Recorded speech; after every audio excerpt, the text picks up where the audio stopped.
प्राचीन समय की बात है। एक शांत नगर में रवि नाम का एक युवक अपने परिवार के साथ रहता था। रवि के परिवार में उसके पिता रमेश जी, माता सुमित्रा देवी और दो बड़े भाई आकाश और विकास थे। रवि के दोनों भाई आकाश और विकास व्यापार में बहुत चतुर थे और शहर की मंडी में अनाज का बड़ा काम संभालते थे, जिससे घर में धन की कोई कमी नहीं थी।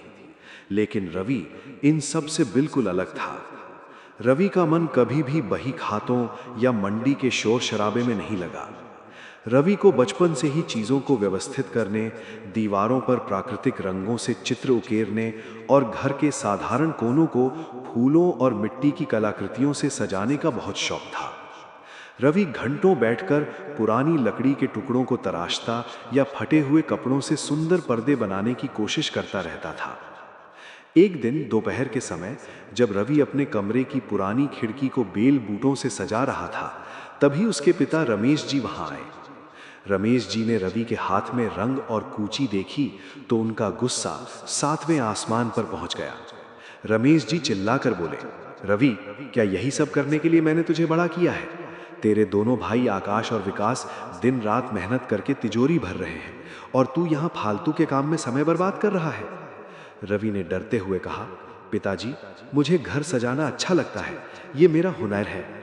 तभी बड़े भाई आकाश ने कमरे में प्रवेश किया और तंज कसते हुए कहा, हुनर से पेट नहीं भरता रवि, पैसे से भरता है। दूसरे भाई विकास ने भी रवि का उपहास उड़ाया और कहा, इस निकम्मे को बस सजावट सूझती है, इसे क्या पता कि पैसा कैसे कमाया जाता है। रवि की माता सुमित्रा देवी रसोई से बाहर आईं और उन्होंने भी भारी मन से कहा, बेटा रवि, तेरे पिता रमेश जी और भाई आकाश और विकास सही कह रहे हैं। दुनिया में इज्जत काम से होती है, इन फालतू के चित्रों से नहीं। रवि का दिल टूट गया, लेकिन वो चुप रहा। वो रोज सुबह उठकर नगर के पुराने शनिदेव के मंदिर में जाता था। रवि शनिदेव का अनन्य भक्त था। वो मंदिर की सफाई करता और अपनी कला से शनिदेव के विग्रह के चारों ओर अद्भुत सजावट करता। रवि का मानना था कि शनिदेव न्याय के देवता हैं और वे उसके साथ कभी अन्याय नहीं होने देंगे। घर में रोज रवि का अपमान होता था। एक शाम जब पूरा परिवार भोजन कर रहा था, रमेश जी ने मेज पर हाथ पटकते हुए कहा, रवि, आज मैंने फैसला कर लिया है। या तो तू कल से आकाश और विकास के साथ मंडी जाएगा और व्यापार सीखेगा, या फिर तुझे ये घर छोड़ना होगा। आकाश ने हंसते हुए कहा, पिताजी, ये रवि कुछ नहीं कर पाएगा, इसे बस दीवारों पर लकीरें खींचना आता है। विकास ने भी कहा, हाँ पिताजी, ये हमारे ऊपर बोझ है। रवि की आंखों में आंसू आ गए। उसने अपनी मां सुमित्रा देवी की ओर देखा, पर सुमित्रा देवी ने अपनी नजरें नीचे झुका ली। रवि समझ गया कि अब उसके स्वाभिमान की रक्षा केवल वही कर सकता है। अगली सुबह सूरज निकलने से पहले रवि ने एक छोटी सी पोटली बांधी। उस पोटली में उसके कुछ चित्र, फटे हुए औजार और शनिदेव की एक छोटी सी लोहे की प्रतिमा थी। रवि बिना किसी को बताए घर से निकल गया। वो चलते चलते उसी शनि मंदिर की सीढ़ियों पर जा बैठा। रवि के पास ना तो धन था और ना ही भोजन। पहले 2 दिन तो रवि ने पानी पीकर गुजारे। तीसरे दिन जब भूख असहनीय हो गई तो रवि ने मंदिर के बाहर लगे एक पेड़ के नीचे शरण ली। रवि ने वहां पड़े पत्थरों और सूखी टहनियों से मंदिर के बाहर एक अद्भुत द्वार बनाना शुरू किया। वो अपनी भूख भूल गया और अपनी पूरी श्रद्धा शनिदेव की सेवा में लगा दी। पूरा 1 सप्ताह बीत गया। रवि की हालत बहुत खराब हो गई थी। उसके कपड़े फट चुके थे, चेहरा धूल से भरा था और कमजोरी के कारण उसकी आंखों के नीचे काले घेरे पड़ गए थे। मंदिर के पास से गुजरने वाले लोग उसे पागल समझकर अनदेखा कर देते थे। एक बार रवि के भाई आकाश और विकास उसी रास्ते से अपनी महंगी घोड़ा गाड़ी में निकले। उन्होंने रवि को फटे हाल में मंदिर की सीढ़ियों पर बैठा देखा। विकास ने खिड़की से झांक कर कहा, देखो आकाश, हमारा कलाकार भाई अब भिखारी बन गया है। आकाश ने ठहाका लगाया और कहा, यही अंजाम होता है जब कोई काम छोड़कर ख्वाब देखता है। रवि ने उनकी बातें सुनी, पर उसने कोई उत्तर नहीं दिया। उसने केवल शनिदेव की प्रतिमा के सामने माथा टेका और कहा, हे शनिदेव, मेरा न्याय आपके हाथ में है। रवि को घर छोड़े अब 1 महीना होने को था। उसकी शारीरिक शक्ति जवाब दे रही थी, पर उसकी कला निखरती जा रही थी। उसने मंदिर के आसपास के वातावरण को कचरे और पत्थरों से इतना सुंदर बना दिया था कि जो भी वहां से गुजरता एक पल के लिए रुक जरूर जाता। एक दोपहर जब तेज धूप खिली थी, नगर के सबसे धनी और प्रसिद्ध व्यक्ति मिस्टर खन्ना अपनी नई हवेली के लिए प्रेरणा लेने के उद्देश्य से उस पुराने मंदिर की ओर आए। मिस्टर खन्ना को कला की बहुत गहरी समझ थी। जैसे ही उन्होंने मंदिर के मुख्य द्वार की सजावट देखी, वे ठिठक गए।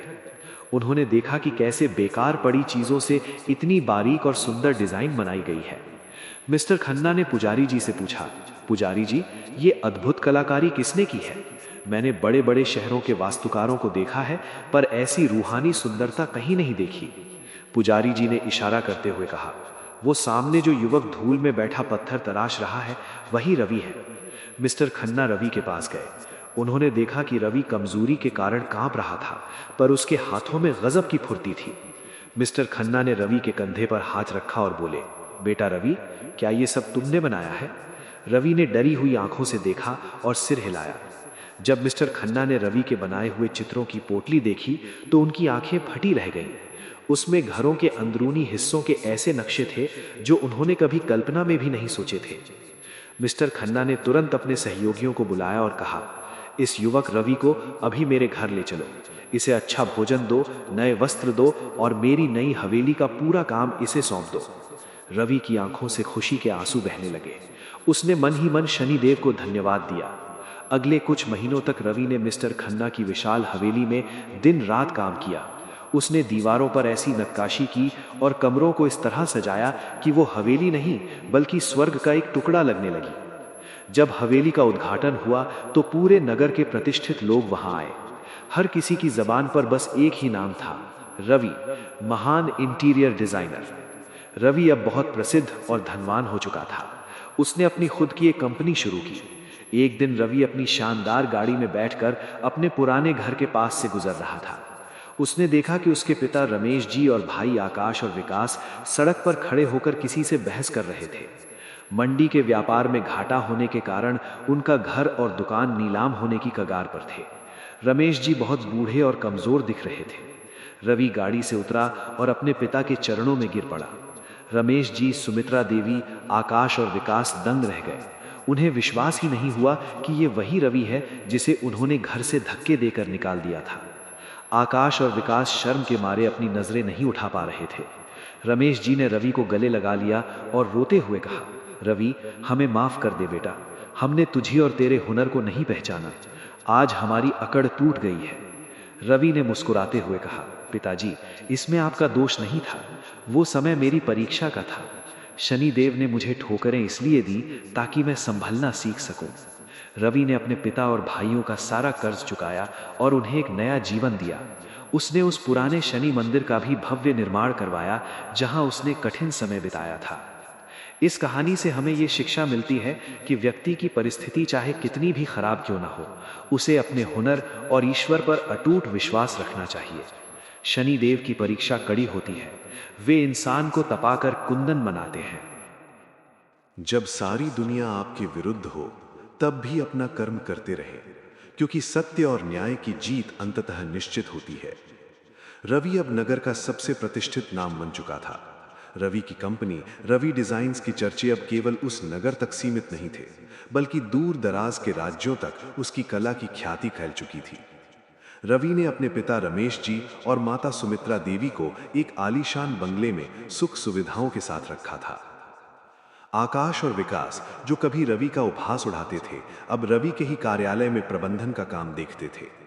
रवि ने उन्हें माफ तो कर दिया था, लेकिन आकाश और विकास के मन में अब भी अपने किए पर ग्लानि रहती थी। एक सुबह रवि अपने दफ्तर में बैठा कुछ नए नक्शे तैयार कर रहा था। तभी उसके पास राज्य के महाराज का एक दूत संदेश लेकर पहुंचा। महाराज अपने नए महल के राज दरबार को दुनिया का सबसे भव्य दरबार बनाना चाहते थे। रवि के लिए ये जीवन का सबसे बड़ा अवसर था। रवि ने तुरंत हामी भर दी और अपने भाइयों आकाश और विकास को साथ लेकर राजधानी के लिए निकल पड़ा। वहां पहुंचने पर रवि का सामना राज्य के पुराने और अनुभवी वास्तुकार चतुर सिंह से हुआ। चतुर सिंह को अपनी कला पर बहुत अहंकार था और उसे ये बात बिल्कुल पसंद नहीं आई कि महाराज ने एक साधारण युवक रवि को इतने बड़े काम के लिए बुलाया है। चतुर सिंह ने रवि के काम में बाधा डालने की योजना बनाई। जब रवि ने दरबार की दीवारों पर सोने और रत्नों की जड़ाई का काम शुरू किया, तो चतुर सिंह ने रात के अंधेरे में उन डिजाइनों को खराब करने की कोशिश की। लेकिन रवि की भक्ति इतनी प्रबल थी कि वो हर रात काम खत्म करने के बाद मंदिर में जाकर शनिदेव की आराधना करता था। एक रात जब चतुर सिंह दरबार में तोड़फोड़ करने पहुंचा, तो उसे वहां एक दिव्य काली छाया दिखाई दी, जिससे डरकर चतुर सिंह वहां से भाग खड़ा हुआ। रवि को इस बात का पता चला, लेकिन रवि ने चतुर सिंह से कोई शिकायत नहीं की। रवि का मानना था कि न्याय करने वाले शनिदेव स्वयं सब देख रहे हैं। महल के काम के दौरान एक समय ऐसा आया जब कीमती पत्थरों की कमी हो गई। आकाश और विकास बहुत चिंतित हो गए। विकास ने रवि से कहा, रवि, अगर समय पर पत्थर नहीं मिले तो महाराज हमें दंड देंगे। तभी रवि को उस पुराने मंदिर की याद आई जहां उसने 1 महीना बिताया था। रवि वहां गया और उसने देखा कि मंदिर के पीछे की पहाड़ी में वही दुर्लभ पत्थर मौजूद हैं। रवि ने उन पत्थरों को तराशा और दरबार में ऐसी चमक पैदा की कि महाराज दंग रह गए। महल का काम पूरा होने वाला था, तभी चतुर सिंह ने महाराज के कान भरे और कहा कि रवि ने महल की नींव में दोष छोड़ दिया है।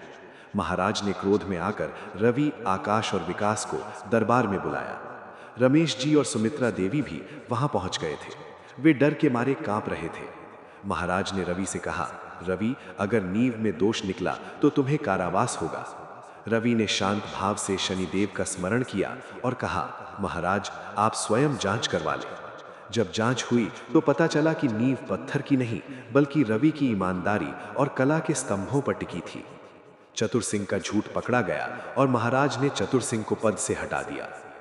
महाराज रवि की प्रतिभा से इतने प्रसन्न हुए कि उन्होंने रवि को राजशिल्पी की उपाधि दी। रवि ने पुरस्कार में मिले धन का उपयोग निर्धन कलाकारों के लिए एक पाठशाला बनाने में किया। रवि ने अपने भाइयों आकाश और विकास को समझाया कि पैसा केवल साधन है, साध्य तो केवल कर्म और भक्ति है। रमेश जी ने गर्व से रवि के सिर पर हाथ रखा और सुमित्रा देवी की आंखों में तृप्ति के आंसू थे। रवि ने महल के ठीक सामने शनिदेव का एक विशाल मंदिर बनवाया, जिसमें उसने अपनी कला की सर्वश्रेष्ठ आहुति दी। रवि की ख्याति अब अमर हो चुकी थी। वो युवक जो कभी एक रोटी के लिए तरसता था, आज हजारों लोगों को रोजगार दे रहा था। रवि ने कभी अपना अहंकार बढ़ने नहीं दिया। वो हर शनिवार को नंगे पैर शनि मंदिर जाता और सफाई करता, ताकि उसे अपना वो कठिन समय याद रहे जिसने उसे गढ़ा था। आकाश और विकास अब रवि के पद चिन्हों पर चलते हुए समाज सेवा में लग गए थे। इस कहानी का सार ये है कि व्यक्ति की असली पहचान उसके संकट के समय में किए गए आचरण से होती है। शनिदेव कभी किसी का हक नहीं मारते। वे केवल समय के चक्र को घुमाकर व्यक्ति को उसकी असलियत दिखाते हैं। यदि आपका मन साफ है और आप अपने हुनर के प्रति ईमानदार हैं, तो स्वयं ईश्वर आपका मार्ग प्रशस्त करते हैं। सफलता का असली आनंद तभी मिलता है जब वो संघर्ष की आग में तप कर प्राप्त हुई हो। रवि की ये गाथा आने वाली पीढ़ियों के लिए प्रेरणा बनी कि कैसे एक साधारण कलाकार अपनी भक्ति और मेहनत से शून्य से शिखर तक पहुंच सकता है।